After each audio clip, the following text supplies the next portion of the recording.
Buenos días, profesor. En esta ocasión, mis compañeras y mi persona les hablaremos acerca del análisis del efecto de los shocks de oferta y demanda mediante simulaciones.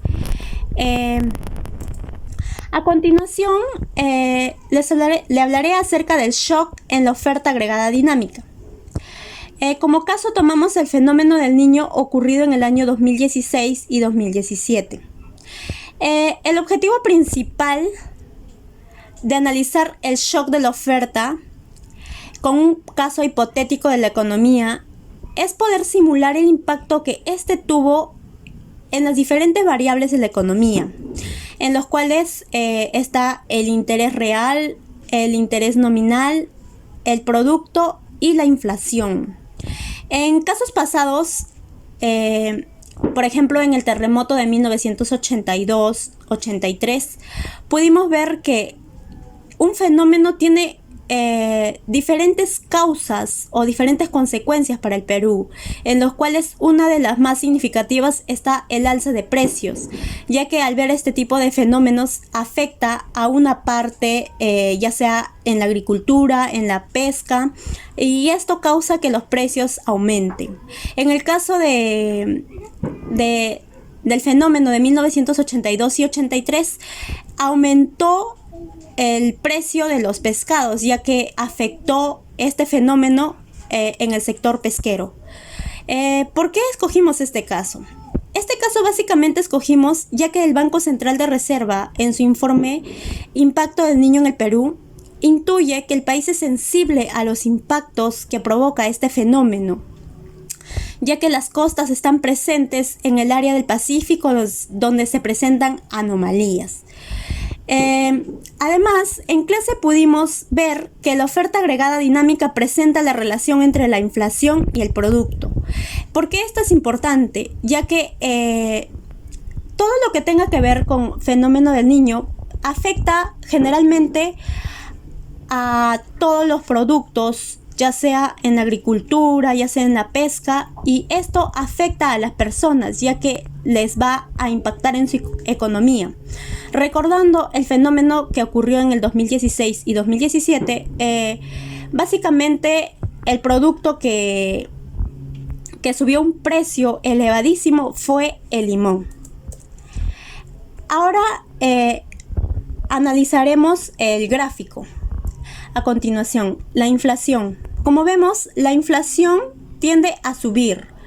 La inflación tiende a subir desde el periodo T hasta el periodo T+2. Sin embargo, en el periodo T+2 sube levemente desde el periodo T+1. Para dejar en claro que el periodo T para nosotras es el impacto del shock que tuvo en el último bimestre del año 2016. Este impacto lo pusimos con un shock igual a 5. En el primer bimestre del 2017, que es T+1, lo pusimos con un shock igual a 3. Y en el T+2 pusimos que nuestro shock valía igual a 1, ya que el impacto del fenómeno del niño no fue de la misma magnitud en ambos periodos o en los tres periodos. En caso del producto, podemos ver que disminuye desde el periodo T hasta el T+1, disminuye de una manera fuertísima. Sin embargo, desde el periodo T+1 hasta el T+2 como que se recupera, pero también disminuye, pero de manera levemente. Analizando la tasa de interés real, podemos ver que esta sube. Al subir la tasa de interés real, podemos ver que desde el periodo T hasta el T+1 sube rápidamente. Sin embargo, desde el periodo T+1 hasta el periodo T+2, este shock hace que la tasa de interés real tienda a disminuir un poco. O sea, ni a disminuir ni a subir tan aceleradamente. Y desde el periodo T+2 hacia adelante comienza a bajar. En la tasa de interés nominal podemos ver que también aumenta. Tuvo un aumento incrementándose fuertemente desde el periodo T hasta el periodo T+1. Y en el periodo T+1 hasta el periodo T+2 sube de manera leve. A continuación, les explicaré el siguiente gráfico. En el siguiente gráfico podemos ver que en el periodo T la oferta agregada dinámica sube hacia arriba, tiende hacia arriba. Aumenta la inflación, el Banco Central de Reserva aumenta la tasa de interés real. La curva de la demanda no se mueve porque este shock no afecta a la curva de la demanda. En el periodo T+1 podemos ver que el impacto del fenómeno es menor, y en el periodo T+2 podemos ver que el shock tiene un impacto en la economía, tiene un impacto menor, acotando, y que la inflación tiende a crecer mínimamente y la producción disminuye, pero de manera leve. Al final, todos estos periodos van a disminuir al periodo inicial. Este shock va a volver a su periodo inicial, que es el punto A. Continuando con la exposición, yo les hablaré acerca del shock de la demanda agregada dinámica.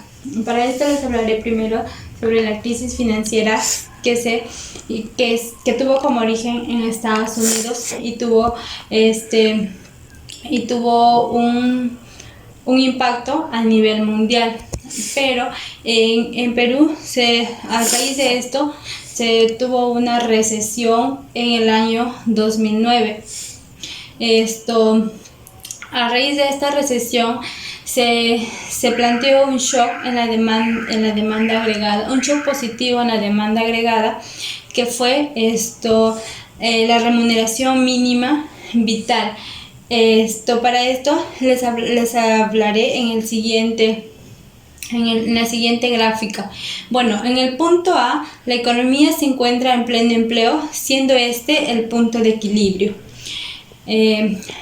Luego, con un incremento en la remuneración mínima vital a causa de un shock positivo en la demanda, esto hace que la demanda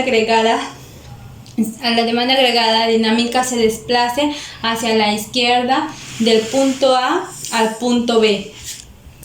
Debido a este shock, en el punto A del punto A al punto B, gracias a este shock hace que la inflación se incremente y la producción también.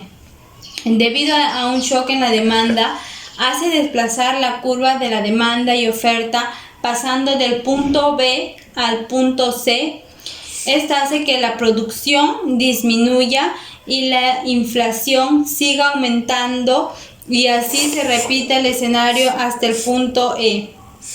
Bueno, desde el punto B, que se mueve la oferta, sigue hasta el punto C, lo mismo hasta el punto D y luego hasta el punto E. Pero en el punto E ya nos encontramos en el tercer periodo. Ya para pasar al cuarto periodo, es cuando en el punto E es cuando se desactiva el shock de la demanda, haciendo que la producción caiga por debajo de su punto inicial, llegando al punto F, mientras que la inflación cae, pero en mínima proporción. A partir del punto F, la producción se recuperará hasta llegar a su nivel inicial y la inflación disminuirá hasta llegar al punto de equilibrio, o sea, hasta la A. Y esta recuperación se logrará en años posteriores. Bueno, prosiguiendo con la exposición, les voy a explicar acerca del shock mixta de oferta y demanda simultánea. Para ello, el objetivo de este cruce tanto de oferta y demanda, que vienen a ser los shocks, es tomar en cuenta las variables hipotéticas, cómo influyeron en el crecimiento o reducción del PBI, que viene a ser reflejado en la producción. Para ello se tomó en cuenta lo que es la crisis financiera de Estados Unidos del 2008, que se acentuó desde septiembre de 2008 a septiembre de 2009. También se toma en cuenta lo que es el shock para oferta simultánea, que es el fenómeno del Niño de 2016 a 2017, que duró 6 meses. Bueno, como pueden ver, hay una muestra de tablas que viene a ser el fenómeno del Niño, que viene a ser el NUT, versus crisis financiera 2008, que viene a ser el Epsilon. Para esto se tomó en cuenta que nuestro tiempo es bimestrales, por lo cual como el fenómeno del niño duró 6 meses, en bimestre serían 3 corridas, como se puede observar en esta columna. Además, el valor de 1 como grupo lo colocamos porque el fenómeno del niño es un causante del shock de oferta, pero no intervino mucho en lo que es el crecimiento de la economía del Perú, pero tampoco refleja mucho sus variaciones que hace en la producción. Y con respecto a lo que es el Epsilon, que refleja el shock de crisis financiera 2008, tomamos el valor de 2 porque es un crisis que no solamente afectó simultáneamente a otros países como Europa, Estados Unidos mismo, como también a los países en vía de desarrollo, que viene a ser Perú. Pero se tiene que recalcar que en ese año nuestro país no tuvo muchos momentos de crisis porque se protegió con las reservas mínimas que encaja el BCR. Por otro lado, se tiene que tener en cuenta que los valores de los parámetros se tuvo que variar en el PBI, como también que es el producción, que es el 100%, se tomó una variación de 2.5, que viene a ser nuestro inflación objetivo, para poder hacer las recorridas diferentes. Estas variables que se tienen en cuenta para las análisis se tiene que ver en las siguientes gráficas. Como se puede ver, el cambio de los cruces de shock se puede mostrar que ambos son positivos, pero el que tuvo más fuerza o análisis o influencia en estos cambios, si es que en caso se dan en la misma situación en un mismo periodo, son de lo que es el Epsilon, que viene a ser la crisis financiera del 2008, y tiene un menor rezago, que viene a ser el fenómeno del niño, que es desde el tiempo anterior pasaron 3-4 años de periodo, en la cual después periódicamente se llega a ser en equilibrio. Por otro lado, tenemos la oferta agregada dinámica, que viene a ser el reflejo que es del fenómeno del niño. Tenemos una subida de producción porque la tasa de interés estaba baja en esos periodos. Luego, como había decrecimiento, el BCR subió la tasa de intereses, por la cual la producción tiende a bajar. Y nuevamente en el periodo 2 tiende a subir periódicamente en un porcentaje mínimo. De nuevo suele bajar en el periodo 4 hasta el periodo 5, que duró un año. Después de ahí se recupera periódicamente, estadísticamente, hasta el periodo 38, que puede regresar a su estado normal. Por otro lado, en la que es de demanda agregada dinámica, en esta inflación se puede ver que ha sido más afectada lo que es la crisis del 2008, y se puede ver que la inflación estaba alta por la crisis, por las muchas repercusiones que tuvo la quiebra del Banco Liber Ambrode. En el periodo 2 se puede observar que tuvo un tope límite de la inflación, la cual después periódicamente descendió, que estrictamente hasta el periodo 24 se puede observar que está disminuyendo, pero teniendo en cuenta en este caso que el BCR tiene como objetivo 2.5 de las bandas aceptables para la inflación. Como se puede ver anteriormente explicado, se pueden ver las gráficas, cuáles han sido sus cambios en la que es la tasa de interés nominal. Como se puede ver de nuevo, se sube, baja periódicamente, y como también la tasa de interés real sube, baja, se mantiene un poco por ciento, la cual refleja esto en tanto en producción y inflación. Gracias. Continuando con la exposición, para el caso de la hiperinflación, asumimos que la economía se encuentra en equilibrio en el largo plazo y se ve afectado por un shock de oferta positivo en un periodo debido a la aparición de nuevas tecnologías que disminuyen los costos de producción. También asumimos el incumplimiento del principio de Taylor, lo cual para el parámetro θ pi le damos un valor de negativo 0.6 Entonces, los efectos que genera esta situación, como podemos observar, que la inflación durante el shock de oferta positivo eleva la inflación en un periodo por encima de su nivel objetivo. Luego que desaparece el shock, la inflación sigue aumentando y se descontrola, generando una hiperinflación e inestabilidad económica. Para el caso del PBI, el shock de oferta positivo eleva el PBI en un periodo encima de su nivel potencial. Luego que desaparece el shock, el PBI crece indefinidamente alejándose de su nivel inicial, lo cual le toma muchos periodos para retornar a su nivel potencial. Para el caso de la tasa de interés nominal,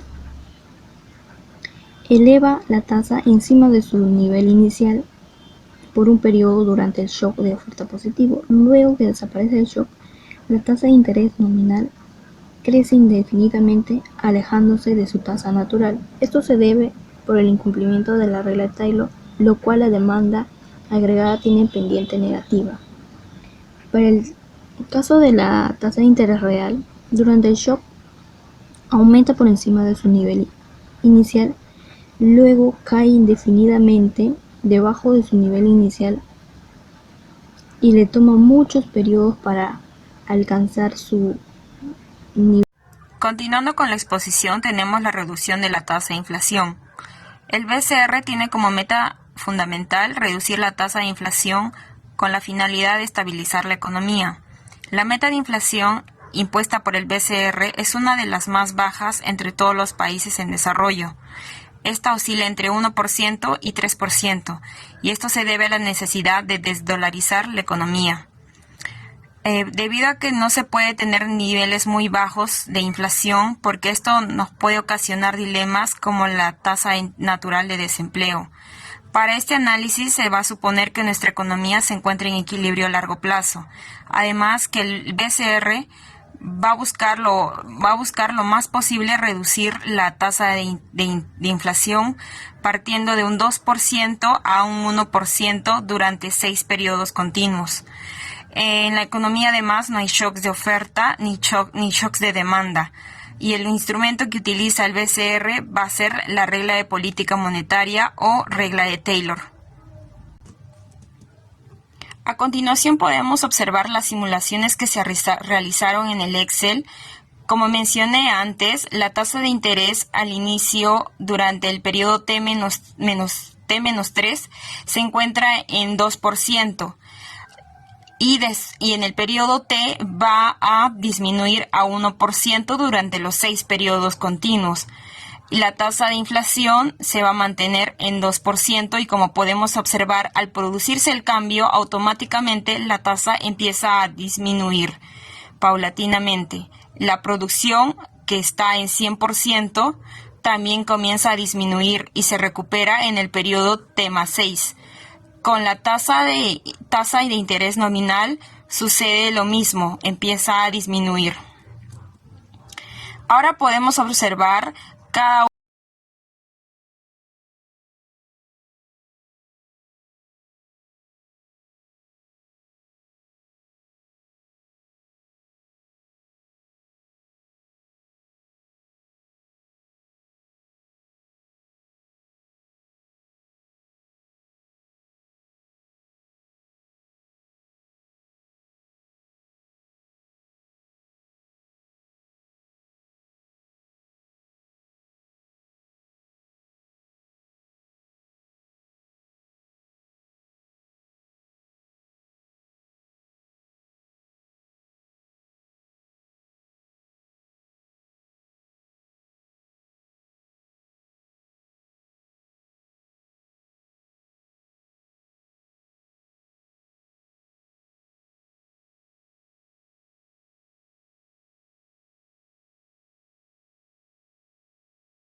Regla de política monetaria.